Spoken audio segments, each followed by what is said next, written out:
Being Human with Algorithms today with Hasan Akram, who is entrepreneur in the car industry.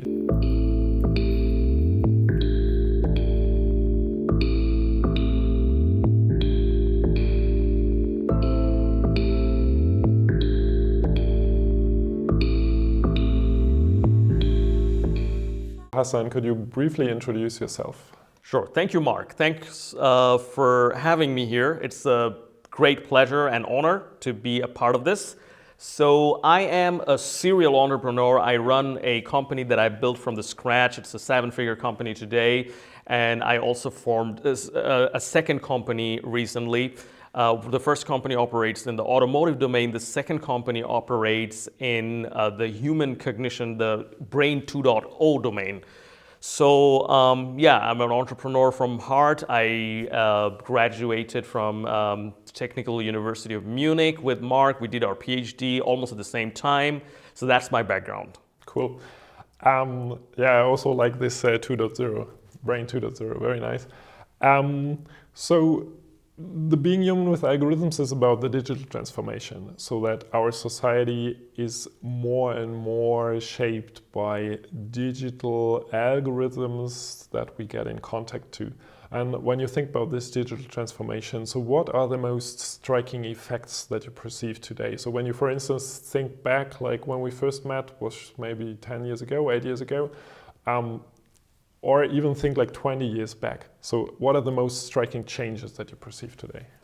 Today, one of the most perceivable changes that I see is the scalability and democratization of business or any kinds of opportunity that you could possibly have 10 years ago, even 10 years ago.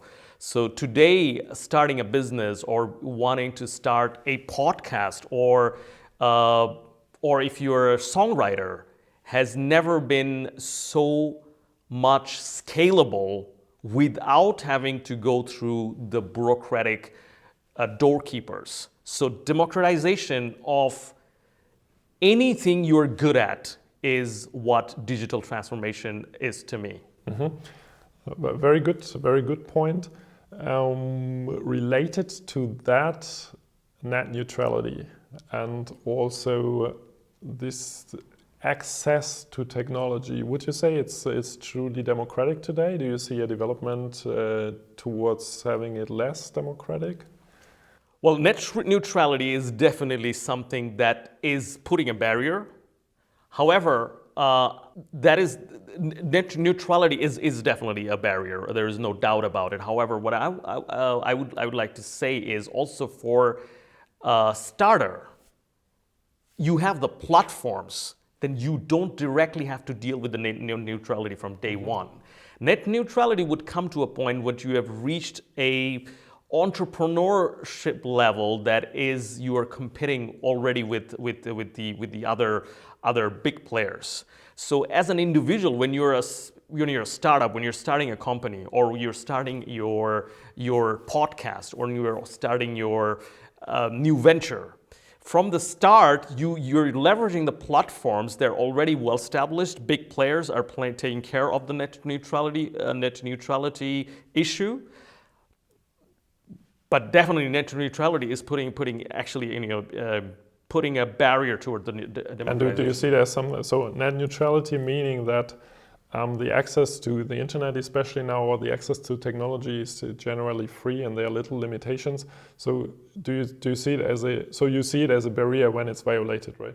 Absolutely. Yeah. And I also totally agree that there are lots of opportunities today that were not there some time ago. So the YouTube stars might be the iconic product there. So they would have been unimaginable like 5 years ago even.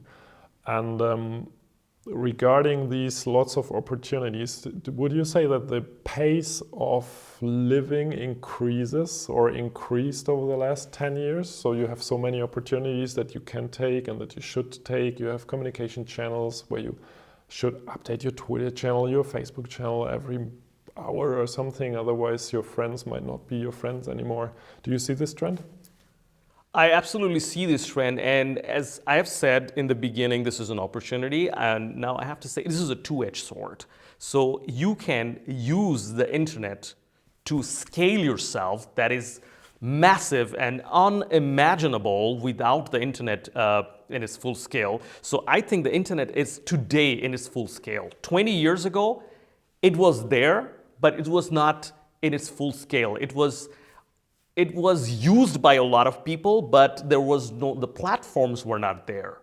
So today it's in its full scale. So you can use it to scale your business, your talent, your research, whatever you're good at and whatever your passion is. At the same time, you can fall into the trap of being influenced or being brainwashed. That was actually the job of the mass media. Now it can also be done by anybody equally powerful, using this social media or using the internet, and you can be trapped in that. So it's your choice. Now you have a choice. You can leverage the platform to maximize your benefit, or you can be influenced by the others. So it's a choice now. Yeah. And regarding these choices, so they are complex to take because there are lots of factors that play in, and maybe in the past other choices were easier to take for people. And now let's briefly consider we would be growing up right now and we would be in school. So do you think school is giving enough education for this digitalization of the life? So is there enough education in, for instance, how to interact with Facebook and how to deal with the mass of information that you get with the filter bubbles and so on? I mean, you're also not in school, so I don't know how much insight you have there, but when I think back on my time in school, it was just like the first computers were there in school, and the teachers, there was not even computer science in school, and the teachers were like not very familiar with it, and the children were more educated in the technology than the teachers there were. And what are the biggest challenges regarding education that you see from this digital transformation? Like you said, I'm not in school. I have a 5-year-old niece. She goes to school, and she is way too technology affiliated than us. So in her school, there isn't even an app. It's called CISO. I mean, I could have access to that app and see what she's doing. So technology is there. That's so from the school? It's from this running that app.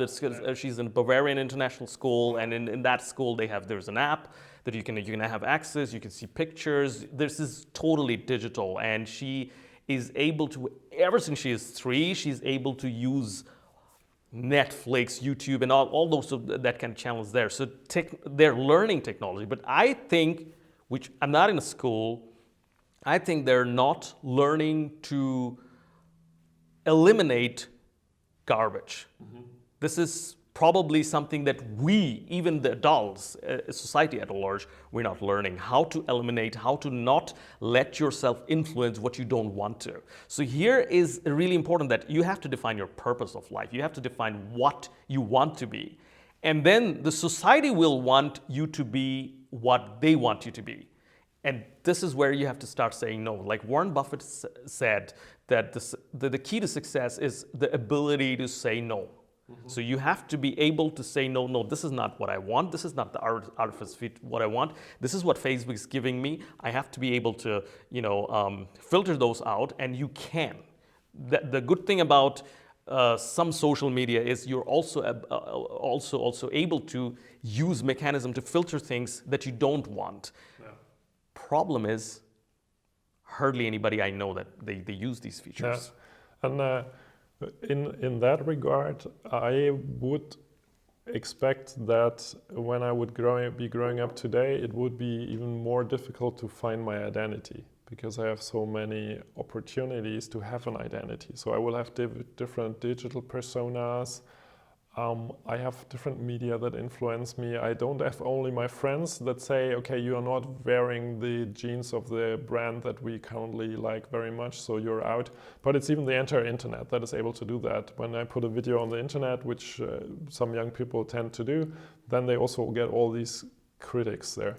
Do you think the digitalization of the world also comes with an identity crisis for the individuals? It might. Here, people are talking about multiple persona. I also thought at one point that my private life is in Facebook, my business life is in LinkedIn, Zing, but that's a mistake. I realized. So I am a gangster hip hop fan, yeah. So I thought I'm the CEO of Matrickz, GmbH, Dr. Hasan Akram, and if my clients even find that out, it's not good, and that was a mistake. So I think today you cannot hide anything. So you have to have a uniform persona. This is how you can, I mean, there is nothing sexier than authenticity. Mm-hmm. The only mistake you can do is trying to hide something and trying to be something you're not. And if you're trying to do multiple persona, this will happen. You cannot hide your Facebook account from your LinkedIn account, from your Zing account, from your Snapchat account. So this will at one point you get unified. And very interesting point, because I had exactly the same. So I was also keeping the LinkedIn for the professional contacts and the Facebook for the friends, and then seeing that indeed both merge more, and you kind of get paranoid by keeping it separate. So who am I here, and who am I here, and how can I interact there? As more and more information about us is available, so would you say that the way society works with this information is also changing? So I'm more concretely thinking about, so in my personal posts, there's definitely sometimes some material that could be used in a compromising way, and there's tons of information that the people broadcast on the internet.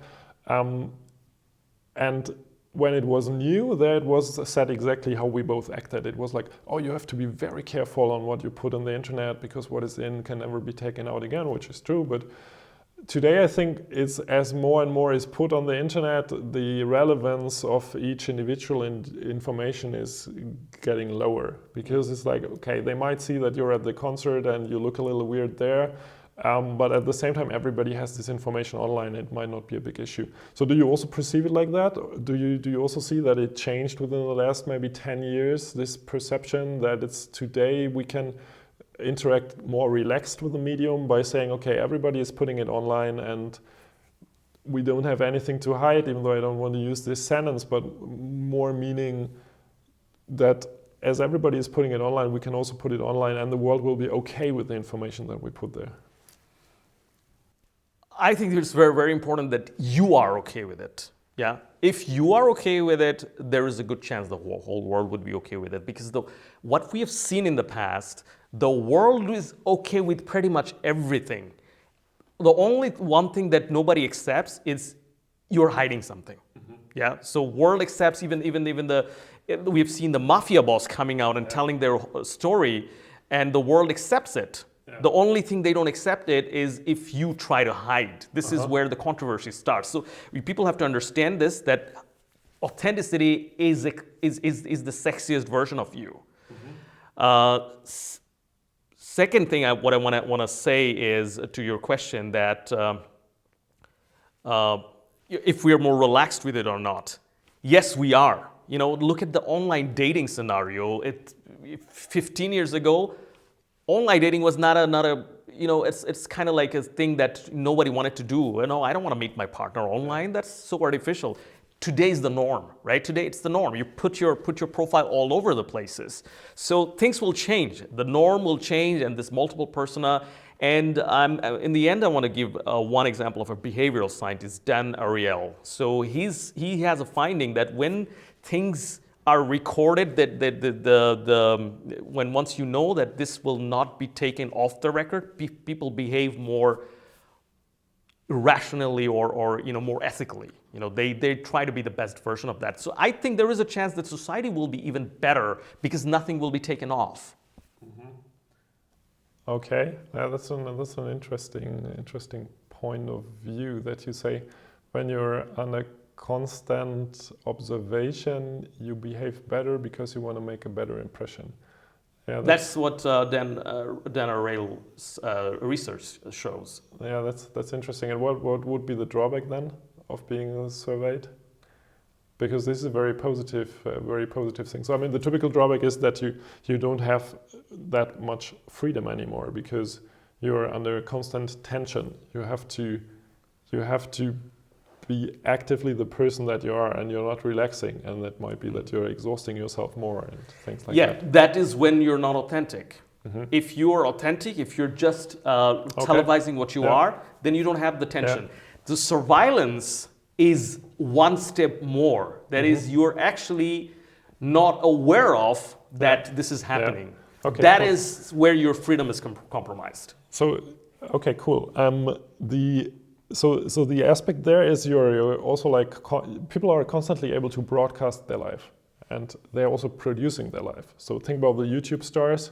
So they have their reality then in this channel, and a major part of their persona is in this channel where they present something. Do you think that that the boundary between the digital life and also the digital persona and the real persona is strong or not so strong? It depends on the individual. I try to minimize it. Like I said, we both started with trying to separate it, create two persona, LinkedIn, Zing, and Facebook, Snapchat, and all those. And now my take is I am one person. And the more I try to minimize this gap, the more I try to become authentic, the more relaxed I will be, the more accepted I will be. People will accept me more when I'm authentic, because that's the best version of me. Why would you say did this development happen? So why are you now able to accept it more, and why have you not been doing it before this convergence of the personas? It's a very good question. I would tend to say is with society, technology, I have also evolved, and I have learned what is me, my authentic version of me, and what is how the way I'm perceived by the society. So, like I said, like the dating analogy, the society did not accept. We did not want to, meet our life partner online 15 years ago. Now it is the norm. So this is a mind shift of our generation, right? In the 15 years we had the mind shift. I think the same way I had the mind shift. It's a technological and societal evolution, and my personal involvement. It's a very interesting thought that I also didn't think much into that direction before, because another reason could be that today you are much more self-confident because you have a big company that is running and you're quite successful there, or very successful, I would say. And thank you. So we didn't have that like 10 years ago, because there we were much more in need of judgment from the outside, where we had to take care how we are judged. Because now if someone says like, okay, I don't like Hasan and what he does there is total crap, you can just say, okay, yeah, but I don't care because I am someone. And so when I personally think about it, this would definitely also be an issue. This could be an issue. I think you're right. I think I have learned with the course of time that criticism are the best motivation for me. When people criticize me, that really fires me up the most, and that helps me going forward. So if somebody criticizes, okay, this guy is like this, they're like this, it just helps me because they're your best friend. When someone criticizes you online, take a moment to think about it. This person is taking 3 minutes from their lifetime to give you a critic. He is being extremely generous to you. He's giving you attention. So that's what probably I didn't think like this 10 years ago. Yeah. Maybe that's the reason.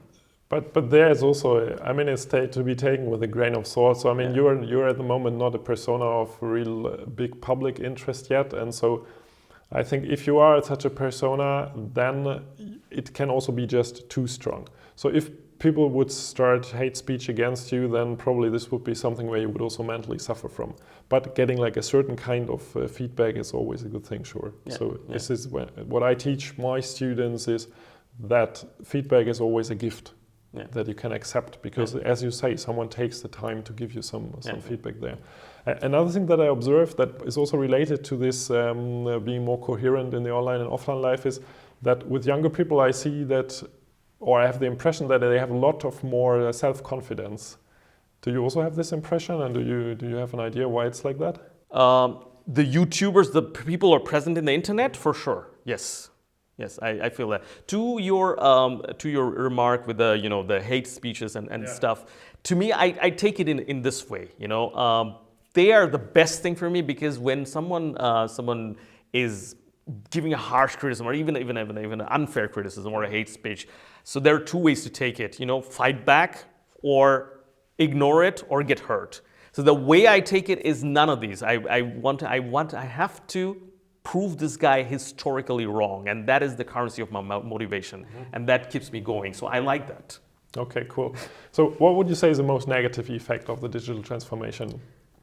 The most negative effect of the digital transformation is it's too much of choice. You have too much of opportunity. You have to learn to say no at this point. This is something that we haven't learned. Evolution didn't taught it this way. I mean, imagine the time you graduated, you had one job offer. Life's simple. Now, all of the graduates are coming up with 5 job offers. It's difficult. So internet is also offering you too many things to choose from. So that is where if you do a bad choice, you're harming yourself. This is the most negative thing that has happened with the digital transformation, in my opinion. Good. And coming from that to the most positive thing, so what would you say is the most positive effect of it? The most positive effect is you have no excuse today to not to be what you can be. You have everything you need at your disposal. Cool. Yeah. Very nice. Last question already. Being human with algorithms is the motto of this initiative to discuss the digital transformation more in society. So what does it mean to you when I tell you being human with algorithms? What does it mean to you? It means to me that our life is going to change because of AI. When Elon Musk says that we'll be a house cat compared to AI, I believe it. I take it literally. So there are two ways we can take it. This is a threat. We'll have no jobs. But there is a enormous positive aspect to that. So the algorithm, AI, and humans should work hand in hand to enhance human capability. Now our society needs a pyramid structure. We need those people, working class people, who are producing stuff for us. That will not be needed anymore. We will be able to more democratic, more equal society with the help of AI, with algorithms, and we can take human, the 7.5 billion today, maybe will be 10 billion by then, to do something that we're meant to do. So maybe allow me one additional question to that.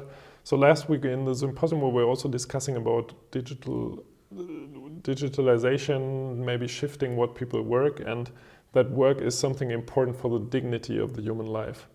And what would you say will happen when you do a perspective to jobs? Because indeed it might be that especially those jobs that are not very liked by society, that they are exchanged maybe with robots, for instance. So can you make a perspective? What would you expect? What will happen? Will we have less to work? Will we have more free time? Or what will happen there?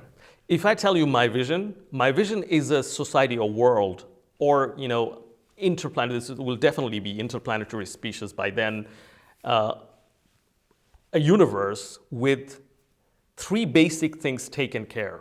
I'm not the first one talking about it. Warren Buffett, Elon Musk already talking about it. Nobody should have to work for food, education, and healthcare. Because imagine the fact that you had to pay for oxygen. Yeah, this is a necessary thing in life. So these 3 things are necessary things in life, and nobody will have to pay for this. Then we have a population of, 10, 20 billion. And these people will then do something that they'll take the humankind to the next level.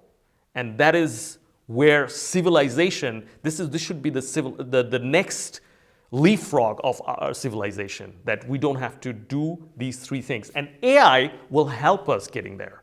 So those basic things that somebody has to work as a farmer, somebody has to work as a factory worker, somebody has to do the tedious lawyer's job, this will be AI. And they will do better than human. And human will do probably what Einstein did, what Shakespeare did, what Alan Turing did, and many more beautiful mind.